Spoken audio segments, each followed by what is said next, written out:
Continuando con la prueba de McNemar, donde ya sabemos que es para dos variables dicotómicas, vamos a mirar cuál es la ruta o rutas que podemos utilizar con el software SPSS. Veamos una primera opción, recordando que todos los procedimientos en el programa SPSS se ubican o hay que trabajarlas por el lado de analizar. Todos los procedimientos están por analizar y luego se despliega pues obviamente grandes opciones de todos los procedimientos estadísticos. Tenemos una de las opciones que es por tablas cruzadas, o sea que estaríamos por descriptivos y tablas cruzadas. Dentro de tablas cruzadas y dando la opción de estadísticos, tenemos la opción de McNemar, tal como se observa en la pantalla. Aquí tenemos el tema de estadísticos en primer momento y dentro de las posibilidades que se abren tenemos McNemar. ¿Cuál es el ejemplo que se trabaja? Hábito de fumar, una medición inicial, y hábito de fumar, una medición final.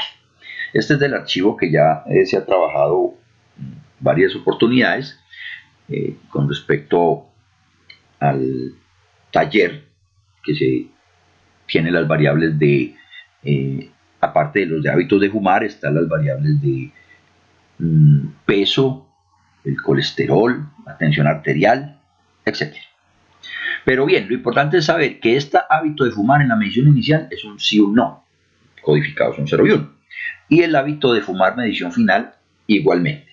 Entonces lo que se pretende es que se tenía un hábito de fumar o no. Se hizo alguna intervención y posteriormente se volvió a tomar las mediciones. Entonces es una prueba relacionada y son dos variables y además son dicotómicas. Entonces una de las opciones es tablas cruzadas y McNemar, como lo estamos observando en pantalla. ¿Qué otra posibilidad tenemos? Hay otra opción donde nos vamos a ir por no paramétrica, pruebas, dos pruebas relacionadas, o sea, nos iríamos por la caja de diálogo antiguo, dos muestras relacionadas, y aquí nos muestra la opción cómo entramos ya los datos. Tenemos que seleccionar las dos variables que sean objeto de estudio, en este caso hábitos de fumar inicial y final. Tenemos otras opciones de selección y entre ellas está McNemar. Ya sabemos que nos satisface. Wilcoxon no nos serviría acá, porque en ese nos necesitamos siquiera las variables en escalas ordinales. Entonces es otra opción. La salida, tanto para el caso anterior de tablas cruzadas como por esta otra ruta, nos va a dar lo que se está observando en pantalla. Aquí tenemos lo que habíamos llamado menos menos, o sea, no tiene el hábito de fumar y en la medición final tampoco fuma. Y tenemos la opción de sí con sí.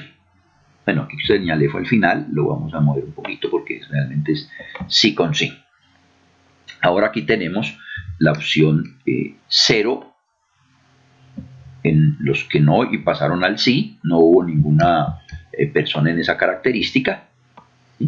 Y aquí solamente de los que estaban en que sí pasaron al que no en la medición final 16. Luego tuvo un impacto importante en ese cambio, digámoslo, para mejorar si la intencionalidad era obviamente dejar de fumar.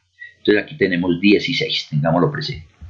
Y tenemos la prueba de McNemar donde nos está diciendo que el valor de prueba, el SIG, es menor de 0.05, por lo tanto estaríamos diciendo que sí se tuvo incidencia esa terapia que se les dio a las personas o esa, digamos, información adicional para procurar que se dejara de fumar. Entonces sí se tiene un impacto importante dado que el SIG es menor de 0.05. La prueba, el tratamiento o la intervención fue eficiente, es lo que estamos llegando. Ahora, hay otra posibilidad con el programa, con el software, que ya nos da un poco más de información. Y es cuando ya tenemos la ruta de estadística no paramétrica otra vez, pero ya no nos vamos por por el tema de caja de diálogo antiguo, sino en las primeras opciones que nos muestra, que ahora se observará en el ejemplo, en el video subsiguiente, donde nos da la opción de muestras relacionales. Y la salida que obtenemos ahí, aparte del valor del SIC, igualmente valores de 0, el mismo valor se obtiene. Adicionalmente estamos obteniendo esta gráfica donde nos muestra las frecuencias en las diversas posibilidades. Aquí tenemos frecuencia observada 10, aquí eran 24, en el no con sí es lo que estaba cambiando, lo observado fueron 16, si ustedes se acuerdan, efectivamente teníamos 16 valores en la celda. Vamos a devolvernos un tanto, aquí estamos devolviéndonos, aquí tenemos un 16 en sí con sí, en sí, y no había ninguno. Aquí tenemos un 24 observado, aquí tenemos 16 y acá 10. ¿Cómo nos lo está mostrando? Por esa otra línea. La frecuencia observada 16, lo esperado sería, creo que eran 6 u 8. Y en este otro también nos está mostrando, pero lo observado fue 0. Aquí se observa entonces que sí hay diferencias en esas mediciones, o en lo observado con respecto a lo esperado. Y si hay diferencias en eso, es porque entonces el chi cuadrado nos va a dar mayor del valor crítico o a comparar, y por lo tanto llegamos a concluir que la intervención sí fue efectiva. Si las barras, en este caso observado o lo hipotético, fueran similares en ambos casos, pues uno llegaría a la conclusión que efectivamente no hay diferencias. Esa es la situación que podemos trabajar con el tema de la prueba de Magnimar y la salida con el software SPSS. Aquí lo estamos mostrando en pantalla otra vez, donde nos está dando la significación de 0 y los valores de las celdas. Bien, dejamos acá. Ahora vamos a trabajar la prueba de Cochrane para después irnos a mostrar los ejemplos en el programa SPSS.